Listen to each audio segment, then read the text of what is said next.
ध्रुव कौन थे और क्या है उनकी कथा, जानिए। अंतरिक्ष में उत्तर की दिशा में एक तारा है जिसका नाम ध्रुव है। इस तारे का नाम उसी ध्रुव पर रखा गया है जो भगवान विष्णु का परम भक्त था। आओ जानते हैं ध्रुव की कथा। स्वयंभू मनु की पत्नी का नाम शत्रुपा था। इन्हें प्रियव्रत, उत्तानपाद आदि 7 पुत्र और देवहूति, आकुति तथा प्रसूति नामक 3 कन्याएं हुई थीं। शत्रुप के पुत्र उत्तानपाद की सुनीति और सुरुचि नामक 2 पत्नियां थीं। राजा उत्तानपाद के सुनीति से ध्रुव तथा सुरुचि से उत्तम नामक पुत्र उत्पन्न हुए। स्वयंभुव मनु के दूसरे पुत्र प्रियव्रत ने विश्वकर्मा की पुत्री बहिष्मति से विवाह किया था, जिनसे अग्निद्र, यज्ञबाहु, मेधातिथि आदि 10 पुत्र उत्पन्न हुए।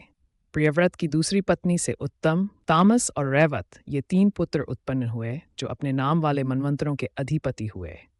महाराज प्रियव्रत के 10 पुत्रों में से कवि, महावीर तथा सवन ये 3 नैष्ठिक ब्रह्मचारी थे और उन्होंने संन्यास धर्म ग्रहण किया था। उत्तानपाद की सुनीति पहली पत्नी थी जिसका पुत्र ध्रुव था। सुनीति बड़ी रानी थी, लेकिन राजा सुनीति के बजाय सुरुचि और उसके पुत्र को ज्यादा प्रेम करता था। एक बार राजा अपने पुत्र ध्रुव को गोद में लेकर बैठे थे, तभी वहां सुरुचि आ गई। अपनी सौत के पुत्र ध्रुव को गोद में बैठा देखकर उसके मन में जलन होने लगी।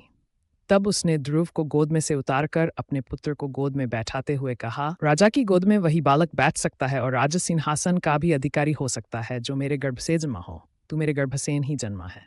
यदि तेरी इच्छा राज सिंहासन प्राप्त करने की है तो भगवान नारायण का भजन कर। उनकी कृपा से जब तू मेरे गर्भ से उत्पन्न होगा तभी सिंहासन प्राप्त कर पाएगा।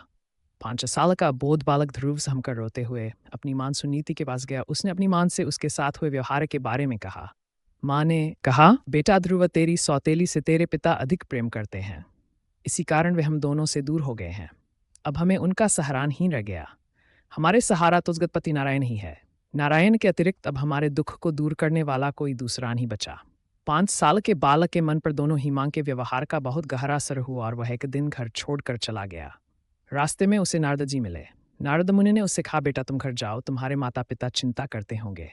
लेकिन ध्रुवन ही माना और कहा कि मैं नारायण की भक्ति करने जा रहा हूँ। तब नारद मुनि ने उसे नमो भगवते वासुदेवाय मंत्र की दीक्षा दी। वह बालक के मुनान के प्रमदवन में इस मंत्र का जाप करने लगा।